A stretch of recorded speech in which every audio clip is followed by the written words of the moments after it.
overseas voters really are an extremely important voter bloc, and a lot of times until recently they've been overlooked. I can tell you that our party hasn't really taken it seriously in the past. The Democrats have always kind of had a much more organized overseas effort. American expats living in Canada have found themselves the subject of renewed attention from the big U.S. parties looking for untapped voter blocs amid razor-thin polling.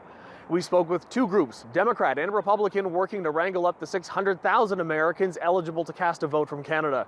Jacob Basoki with Democrats Abroad saying for decades, overseas voters were largely overlooked. Historically, turnout for overseas voters has been extremely low, especially compared to other voting blocs within the US, partly because a lot of people don't know that they can vote from abroad or they don't know how to vote from abroad. Georgianne Burke with Republicans overseas agreeing. The voter turnout generally is around 8% here, which is very low. But I suspect this year it will be somewhat higher. What does the effort look like for you to mobilize, in your case, Republicans in Canada to cast a ballot? Do you door knock? Do you email? I know what the effort looks like in the US. What does it look like here? We've actually done a great deal of digital advertising to Canadian Republicans and to international Republicans all over the world. We know that digital reaches many more people than any door knocking can do. However, Democrats telling us for the first time this year they have been door knocking in Canada. For the first time ever, actually, in known history, we had Democratic volunteers knocking on doors outside of the United States. In Windsor, there is a significant number, estimated about 20,000 eligible voters living just in Windsor, Ontario. And a lot of them also vote in Michigan, which is a key swing state. Both agreeing Democrats do have the advantage in Canada.